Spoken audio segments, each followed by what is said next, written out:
Welcome to another episode of Money, Sex, and Kids. Where today we're going to be talking about the money. But the whole show is about money, sex, and kids. Money, where it doesn't have to be the biggest fight in your marriage. No, it shouldn't be. And sex, if you're married, should be happening more than once a year. Every single day. Well, not every single day. I mean, come on. I'm not a machine. Wow. Wow, okay. Anyway, and kids. Well, we're still working on the kid thing. We're in the parenting trenches, like you all are. But we're trying to learn every day. And today, like you said, we're talking about the money aspect of life and specifically tithing. So what is a tithe? Let's just define that right now, because I think a lot of times we think tithing is giving to church, right? And so that was my definition for the longest time. I just figured if you tithe, that means you just gave to the church. And so every once in a while when the offering plate would come around, I would just throw a 20 in there and I was tithing in my mind. Yep. When I realized I was tipping. Yeah. Okay. So tithe comes from the Latin word which stands for tenth. Okay. Tenth. And so we are believers, we're Christians. And so we, following our Christian principles, we've learned, it's in scripture that, back in 2,000 years ago, maybe they weren't using money, but they would give away a tenth of their flock or a tithe or a tenth of their crop. They would sacrifice that to God. So that's where the tithe came from. Yes, and let me backtrack a little bit because we have definitely grown in our faith over the last several years. You grew up in the church. I did not grow up going to church. I always grew up believing in God, but not really understanding the relationship and the love that He has for me. And probably about 3 years ago, we decided to finally take up an invitation that was offered to us from some friends in our neighborhood to go to the local church here that's closest to us. And to maybe be more consistent. Now, I poo-pooed this idea, and it wasn't that I poo-pooed the idea of going to church, just to maybe this church specifically. And I'm just being super transparent and honest because the bigness of this church scared me. But what I ultimately realized is it scared me because it just forced me into something that was very new to me. And it was a step to maybe deepen my faith that I was worried and scared about. So yeah, we do go to one of those mega churches, right, where there's like campuses all over and there's a video feed and stuff like that. So we were against that. But kind of with this tithe thing is when we went to church, we never went to church with the idea of ever tithing. And this was my thing. Is like, I believe in God. I love God. I think He blesses my life. But God, don't mess with my pocketbook. All right, my wallet, I'll take care of that part. You just take care of everything else in my life. Bless me. But the pocketbook, the wallet, I have that one under control, God. He's the money guy. Yeah, I was like, I'm the money guy. I got it. I don't need your help. And I think that you should also share the story with, at the time, with your business, you were specifically one-on-one coaching clients, people trying to get a handle on their money. And you had several clients, not just one, that would come to you deep in debt. And what was the one non-negotiable thing in their, sitting with this family. Budget? And we were sitting down and we were looking at their budget, and they had to have been, I think, around $1,000 upside down every single month, meaning they were overspending $1,000. They were going into debt $1,000 every single month. And we were looking at their expenses, and we're just trying to cut everything we can, right? They made great money, but we're just trying to cut. And we're like, okay, we can't, you got to drive your car. You have this lease. You're going to have to finish that out, but we can cut cable, but there's, $80 there. And we're cutting as much as we can. And all of a sudden, I see this other one over here, and it's a large number, right? It's almost $1,000. And I'm looking at it, and I'm like, whoa, boom, we found it. We found it. I know where we can cut your money. And he looks and he goes, where? And I look and I go, what's this category right here? He's like, oh, that's our tithe. And I'm like, oh, the money you send to the church? I'm like, well, why don't you get out of debt and clean all this up and then start giving back to the church? And he just looked at me like I was crazy. He's like, oh, that one's non-negotiable. And I remember thinking to myself, whoa. That one's non-negotiable? The one that would solve all the problems? I felt like God was sending a sign like, hey, stop sending money to me, and so he said it was non-negotiable. And the first time ever, okay, so the church that I grew up in since, kindergarten on, every year there's a sermon on tithing, right? And I've never listened to it. I've been like, no, they just want my money. They want my money. I've always said, no. God, don't mess with my pocketbook. Yeah. I'm on it. And that was it. That was the moment where I remember sitting there and I felt this this feeling in my gut that... Well, you came actually to me shortly after. And this was also after we had gone to probably maybe 1 or 2 services now at the big church. Yep. So we were starting to get our feet wet in our faith again, right? We picked up again. We had, kind of bounced around from churches. And you came to me and you said, I just feel crappy. I feel kind of like a fraud in a way. Like I'm helping people to try to get out of debt. And this family comes to me and they are so willing to get out of debt, but they're not willing to say no to God. And he's like, and I'm so willing to just say no and never have been generous with my money and never even thought that was something I should do. And he's like, and it just doesn't, something inside of me feels wrong. Like we need to maybe try this. And there was no sermon at church on tithing or anything like that. It was this experience with this family. I remember we were sitting on the couch talking, and I was so nervous because I was like, I'm going to ask her to completely change things, right? Because 10% of your income every year, that's a chunk, right? That's a chunk. And I was so I just was like, I'm just going to ask her, and maybe she'll say yes, maybe she'll say no. I was so freaked out. And remember, I started asking you, you had these big, serious eyes, and then as soon as I got done talking, you said, let's do it. And I remember thinking like, whoa. It was that easy. That was easy. And so then that was the talk. And then the next part was, okay, now we're actually going to do this. Now, I'm a spreadsheet numbers guy. We talk about the cash flow formula. We'll put links in the show notes to the cash flow formula, the same one that we use. And it tracks every dollar. It doesn't track. It tells every dollar where to go in the month. Right? Every dollar that comes in. So we open up our cash flow formula. And I remember sitting there and I'm like, where is 10% going to come from? So we just started, we're taking that away, we're taking this away, we're taking that away, we're taking this away. And because we didn't raise our income, right? And I just said, okay. We're going to do it. We're going to do it. And so we started tithing. And that was a little over 2 years ago, maybe 2.5 years ago.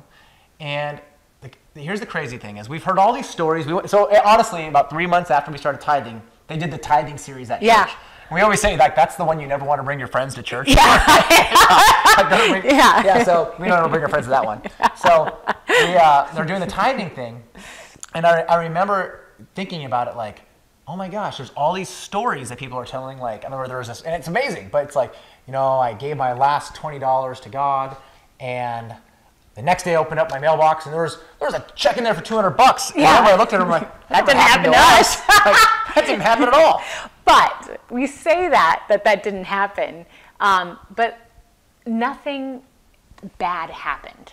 If anything, like, did monetary things change or no, everything just got better. And I say better, and I'm not saying better to sell you on something or to tell you need to do this. I'm just telling you how things changed. And when things change for the better, it just feels right. Like, relationships got better. People came into our life that I think never would have been brought into our life otherwise. I think opportunities came around that were just great blessings. But like, our income didn't get bigger. We didn't get this big pay raise because God was like, yes, you did what I said to do, and so I'm going to gift you with that. He just made life even better than I could have ever imagined. We were talking about this before we wanted to hit record on this. We were talking about, our tithing. And so we went back and I was like, I believe it was this week, this year. So it was about 2.5 years ago, we started tithing. And I said, from that point forward, how much different is life from that moment to now? And it's not only different, it's like she said, the opportunities that we never saw in front of us happened. Her leaving her job. I can promise you, if we weren't tithing, we would have been so tight with the money every month that there would have been no wiggle room for her to leave her job because she was the breadwinner, right? Firefighter, news anchor, right? And so for her to leave her job, it wasn't even possible. And now, like, I think what happens is, like, for the longest time, we were doing this with money. Like, we had this grip on it. And trying to control. And once we did this with it, then all of a sudden the value that we placed on money is still important, but the importance definitely dwindled. Yeah, and I think that we stepped deeper into our faith and our relationship with God and a level of trust that we didn't have before. And you want to trust more, you want a deeper level of faith, you start handing over your money to God, which is his money to begin with. And I think that's the big mistake and misconception we all make. Like, none of this is going anywhere with us when we leave and we go to heaven, right? He gifted all of this to us. He gifted us a job that earns wonderful income and money. So like the least he's asking is for this amount of money. That's it, this much. He's like, you can have all of this. It's all mine, but you can have it. All I ask is for a little bit back. And really all that's asking is for your heart. He wants, and I'm going to cry. He just wants your heart. And I think it's just a way for him to get your heart. Yep. So, I mean, we truly believe that everything is his, right? He created the universe, he created the earth. And so I think a lot of us watching this, we believe the same thing, right? Yeah, or maybe we're getting there, but and so here's the crazy thing is I believe this from kindergarten, from when I first started going to Sunday school, all the way up until the day we started tithing. And we didn't start tithing until 2.5 years ago. So about 30-something years went by, right? And we weren't committed to it. And I don't think that was right or wrong, right? I would just say that was our journey, right? And so I think, there's a saying out there that, it takes people, years and years to change. And I will actually challenge you on that and say it takes a moment, right? You think about the change for a long time, but it actually takes that moment to change. And I think what happened was for us, God placed that family in my office, over budgeted them by $1,000 a month, and then had me trying to erase it and for them to say, that's non-negotiable, Chris, next item. And I remember that was the moment. So I thought about tithing for a long time, but it wasn't a 5-year-long change. It was that momentarily change that happened. Yeah. And it just, for the reason why we want to do this episode is I know there's two people out there. There's people out there who are all about tithing and they're like, yes, I wish more people would tithe, right? Yeah. And then there's people like who are us that were like, you can have your tithing. You can have your tithing. My feeling was always like, the church doesn't need our money. I mean, I don't want to. I'm not sending my money to the church so the pastor could drive off in a Porsche, whatever. And I don't think that's happening. I know, but that was your way of thinking long ago. That was my way of justifying it. Right? Justifying. So I wouldn't feel guilty. Yes. So, but that what was I've justifying learned, our what I've learned is this: so there's no strings attached to his money, by the way. So Carter always asks, Dad, how do you give money to God? You send it in a check to heaven? Like, he's just real analytical. Like, does it go in the mail to heaven? And for the longest time, I just said yes. But now I explained to him that the money goes to the church, and there's no strings attached. And whatever that church believes they can do with that money to reach people for God, to grow God's kingdom, I'm okay with. Yeah. And I don't have any strings attached. And that's one of the ways that we release that grip on money, right, is to just give with an open heart. Because one of the things is God loves us no matter how bad we screw up, right? No matter what we do, he loves us. And we didn't have to earn that love. It just came, right? And no matter how many times you mess up. No strings attached. So for him to do that for us, for me, I'm just like, you know what? And I think that, for us, again, this is our journey, and again, we might be late to the party, some of you watching, but like for us, the moment we started doing that and months that passed by, it wasn't hard. We just got used to it. And if anything, what it gave us the ability to do is to have this heart that wants to give more. And so it's really easy, and I think we all want to essentially be good stewards of our money and have a handle on our own income so that one day we have more than we need, right? More than you need to live.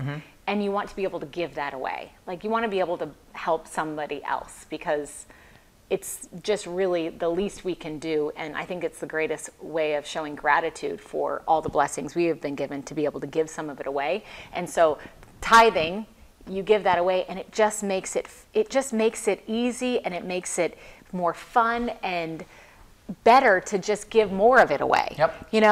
To be able to have the opportunity then to walk down the street and see somebody, or treat the line at Starbucks to coffee if you feel it in your heart that day. Like, your heart just changes when you start giving with an open hand and no expectation. And God doesn't, he just loves us no matter what. Like he loves you whether you're not tithing right this second, right? We're not saying you're earning his love by giving money back to him. We just feel that now that we're doing it, it's just made everything better. And that feeling, it's really great. Like, why wouldn't other people not want to feel that? I know. And so going back to tithing, though, one of the big questions I get, and I don't want to have to answer this like 40 times in comments. You can ask me anything you want, and I'll answer it, but I'm going to put it right here. Okay. I get asked this all the time. So are you supposed to tithe on the gross or the net, meaning before or after taxes? So I don't know. So I asked our pastor. And so Mark Moore, our pastor at the church, says this. He says, Chris, I think God's okay either way. You choose. And I was like, I love that answer. Yeah. So I'm gonna share that with you. Is on the gross or the net, he's figured that out. You do what you feel is right. Okay? So you do you, right? You do you as always. Yeah. But yeah, we just wanted to share this with you. We have been asked about this before. Yeah. We don't share it often because again, it's a very personal thing, and we never, whether you tithe or not, you don't look different in our eyes by any means. But we definitely have been there on the side of a closed grip. Yep. And dealing. we're a couple of newbies over here. I mean, yeah. I'm 35 years old, and I've been tithing a whole 2.5 freaking years. So newbie, right here. Amateurs over here. Okay. But like with anything, our journey and our walk is so personal. It's our own. Yours is your own. And your walk in faith or wherever you are working towards deepening your relationship with God is totally personal. And we're all at a different pace. And it's not a race, ever. It's not a race. So just keep walking and searching for those answers because I think they're in front of you and more apparent than ever. God bless you.